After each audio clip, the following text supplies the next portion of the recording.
Beau is afraid. What the hell did I just watch?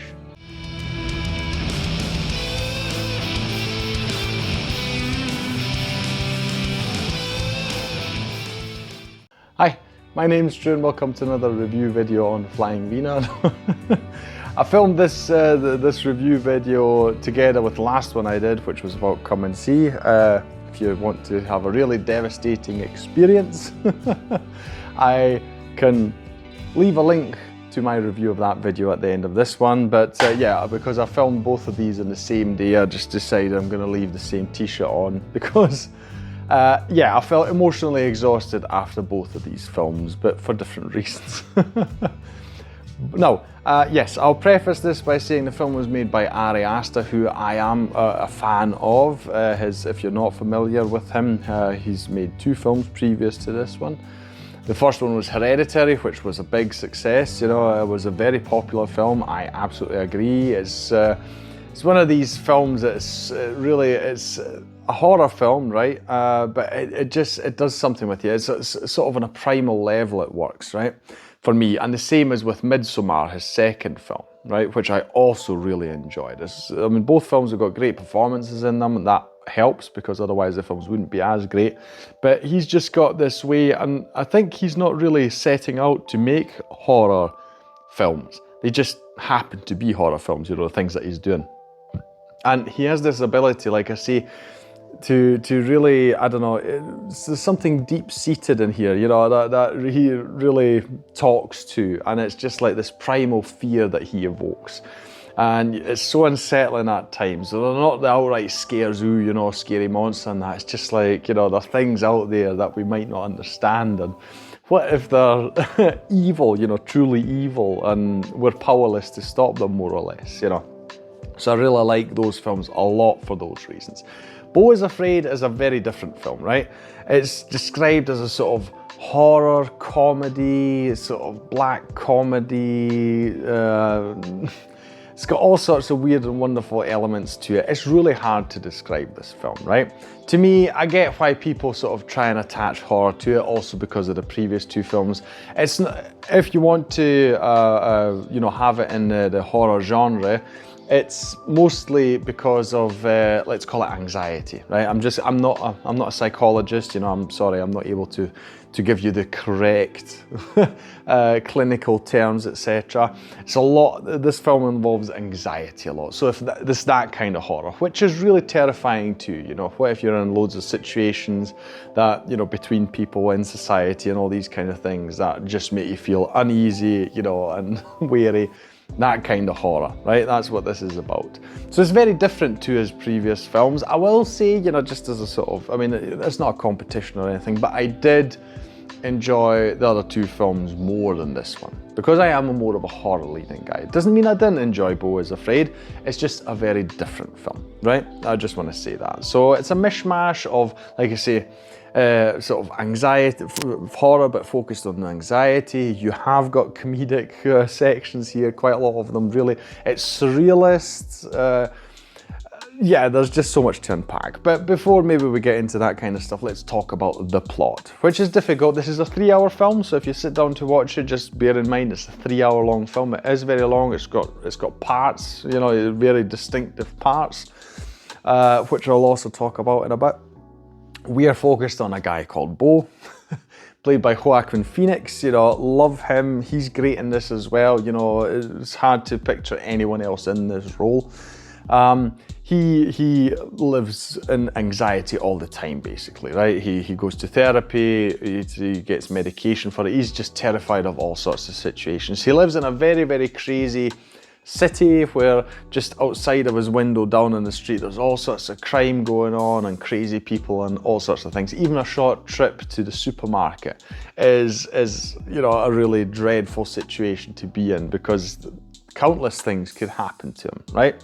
That's all I'm saying. That's how I'm describing it. He has to take a trip to his mother because it's the anniversary of his dad's death, you know, and I mean, this is slightly spoilery, but I will tell you that. He misses his flight, right? He misses his flight. This is sort of the big thing that kicks off a lot of the story. He misses his flight for certain reasons, very strange reasons, but they're there. And while he's trying to get everything sorted and trying to somehow get there, his mother dies. And he needs to be there for the funeral. And that is what the film is essentially about. We're watching Beau trying to get to where his mother lives so that he can be there for his funeral, and just a lot of things happen there, right? Sounds very simple, but that is the plot of it. A lot of things that happen, I'm not going to tell you because they are spoilery. Like I said, there are various sections in this film. He encounters different people on his journey, but it's a lot about, I suppose, self-exploration as well for him, because we learn that, you know, his relationship with his mother isn't quite that easy. So it's exploring that as well, but generally also anxiety. So yeah, that's all I'll tell you about the plot. You'll have to watch it yourself, but believe me, you have no idea where this goes. Even if you think, oh right, it's going to be this and that. No, you don't know. You just don't know. I'm just telling you straight away. You cannot predict all the things that are going to happen in this film. The film's got multiple sections. I feel for me it was too long, and some of the things could have just been cut out. Right, I'm not going to say specifically which ones, because that would be spoilery. Just know that of all the various sections that there are there, I enjoyed the first, which I think most people did. Most people enjoy the first sort of 45 minutes the most, where we've got more or less Beau with his apartment, you know, the craziness outside, etc. Because it is really, yeah, dreadful and exciting, because you're watching him go through and you're like, oh, how does he survive? Because he's anxious of pretty much everything, you know. Just about everything now, doesn't matter what it is. You get so many examples. So luckily, I'm very fortunate I don't live with anxiety, but I could imagine if you are such a person watching this film, probably, you know, because sends your mind spinning in all sorts of ways. Yeah, probably not recommendable. But yeah, I enjoyed that bit the most. The rest, it goes in all sorts of directions. I wasn't a fan of everything, but I will say throughout and until the end, I was certainly entertained and just glued to the screen, just watching all sorts of stuff. Now, whether this is Ari Aster sort of, you know, digging around in his own psyche and trying to deal with things, or whether he just has one of the most creative minds out there, frankly, I don't really care. I'm not a psychologist, I'm not going to examine it. I'm just saying that this guy has got some ideas. It's really fascinating to watch on screen. There's so much that happens in this film. It's like, how do you even come up with this stuff, right?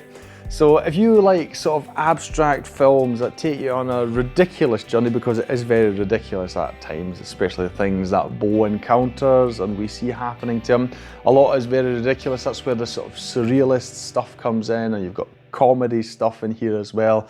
A lot of it seems quite ridiculous, right? But I, without a doubt, can say it was very entertaining from start to finish, right? Very anxious as well. I mean, like I say, I don't live with anxiety, but a few things really made me go, oh God, I would hate to be in that situation. And yeah, it's a very unique film. It's a very unique experience. I'll definitely have to watch it sometime again, you know, just after I've sort of examined my own thoughts on it in more detail. Go back and revisit at some point, you know, knowing the whole story, because I think that you'll probably see things a bit in different lights, you know, with the revelations that come throughout the story. But yeah, it's, like I say, not my favourite of his, but that's silly because I enjoy all three of his films. He's a very unique filmmaker. I can't wait to see what he does next. Ari Aster I'm talking about, because we need films like this. You know, this is what cinema is about, just taking you on a journey, and at the end you're like, I don't even know what I watched just now. But yeah, it's kind of broadens the horizon, right? This is one of those films, right? I mean, it's quite possible you'll come out of watching it and going like, I bloody hated this film, it's atrocious, you know, what is this even about? If you're that kind of person who needs a clear-cut story, you know, with a start and a finish and everything makes sense from the one point to the other, this is not the film for you. You can think about and analyze a lot of things in this film, which will probably also be fun. And Joaquin Phoenix, you know, he's marvelous. Everything he does, he is just such an incredible actor. Like I say, I couldn't think of anyone else being able to do this, you know, play this role.